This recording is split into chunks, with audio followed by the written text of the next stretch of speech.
नमस्कार। आज सिनेमा के गलियारों में दो नामों की गूंज है, वॉर 2 और कुली।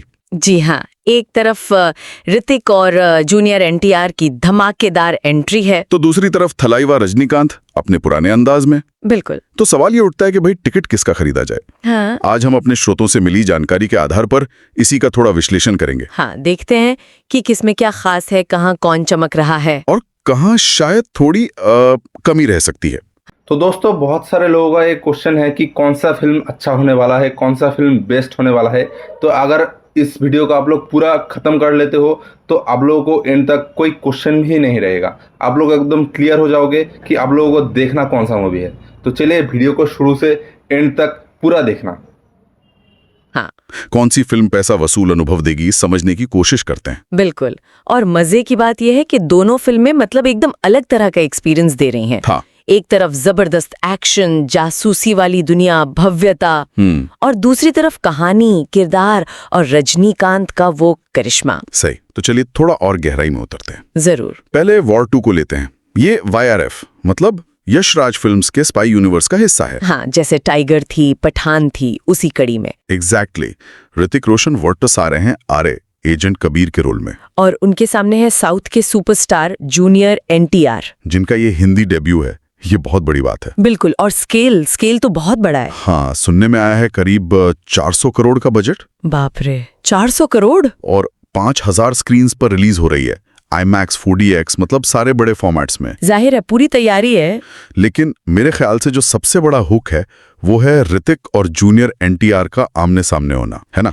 हाँ, निश्चित रूप से। दो इतने भाई, वॉर 2 का मेन क्रेज ही यही है कि जूनियर NTR और ऋतिक रोशन दोनों आमने सामने होंगे। एक नया भाई, एक नया लुक।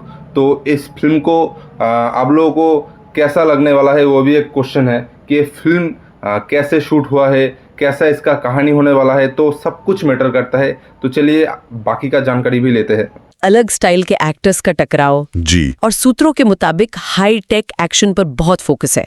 दुनिया भर की लोकेशंस है, chase sequences, hand to hand combat, मतलब एक्शन भरपूर है। पर कुछ शुरुआती चिंताएं भी सामने आई हैं जो सुनने में आया। अच्छा। जैसे कि टीजर में जो VFX इस्तेमाल हुए थे उसको लेकर थोड़ी आलोचना हुई थी। ओह अच्छा।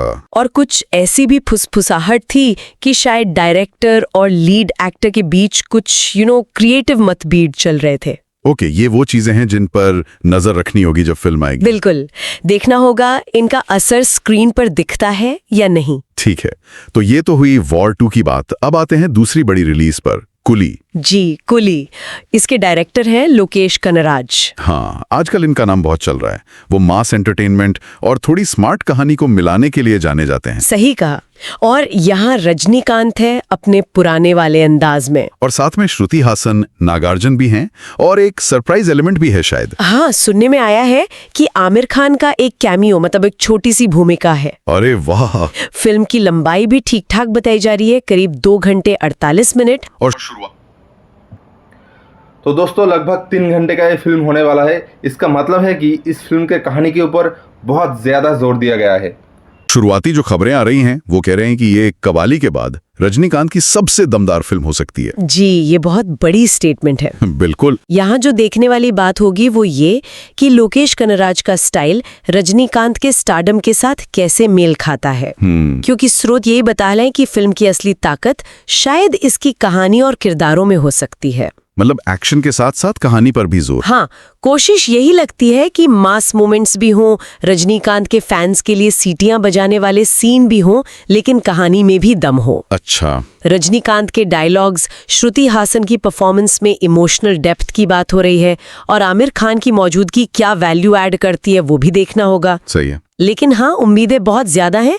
रजनीकांत काफी समय बाद फुल एक्शन मोड में लौट रहे हैं, तो चुनौती भी है। तो अगर हम दोनों को आमने सामने रखें, जो जानकारी अब तक है उसके हिसाब से, तो चुनाव कुछ ऐसा बनता है। अगर किसी को high octane action, spy thriller वाला माहौल, जबरदस्त विजुअल्स और 2 बड़े स्टार्स की टक्कर देखनी है, तो वो वॉर 2 की तरफ जा सकता है। हाँ। और अगर किसी को एक मजबूत कहानी चाहिए, दमदार डायलॉग, रजनीकांत का वो आइकॉनिक स्टाइल, मास अपील वाला सिनेमा, बिल्कुल, तो फिर कुली उनके लिए हो सकती है। मतलब साफ है दोनों बिल्कुल अलग अलग थाली परोस रही हैं। बिल्कुल सही कहा। और स्रोत भी यही इशारा कर रहे हैं कि भाई कौन सी बेहतर है ये पूरी तरह देखने वाले की पसंद पर निर्भर करेगा। हाँ, एक तरफ विजुअल एड्रेनलिन रश है तो दूसरी तरफ कहानी, इमोशन और स्टाइल का कॉम्बिनेशन। सही। और अगर हम थोड़ा बड़ा सोचे तो ये अच्छी बात है कि सिनेमा में इतनी वैरायटी है। तो आखिर में फैसला तो दर्शक का ही है। एक्शन का धमाका चाहिए या कहानी और करिश्मे का जादू? जानकारी तो यही कहती है कि दोनों ही फिल्में बड़े पर्दे पर एक अच्छा अनुभव दे सकती हैं अपने अपने तरीके से। हाँ बिल्कुल। और जाते जाते एक सवाल शायद हम सोचने के लिए छोड़ सकते हैं जरूर। कि आज के दौर में किसी बड़ी फिल्म की सफलता के लिए क्या ज्यादा मायने रखता है, दो बड़े स्टार्स का आमने सामने होना या फिर कहानी कहने का वो एक अनोखा अंदाज जो दर्शकों को बांध ले? बहुत दिलचस्प सवाल है, इस पर सोचना तो बनता है। तो गाइस, इतना सब कुछ सुनने के बाद मेरे को तो कूली फिल्म ज़्यादा अच्छा लगा, क्योंकि इसमें कहानी के ऊपर ज़्यादा प्रेशर दिया गया है। तो मैं तो कूली फिल्म ही चूज़ करूँगा। और आप कौन सा फिल्म देखने जाने वाले हो, कमेंट करके ज़रूर बताना।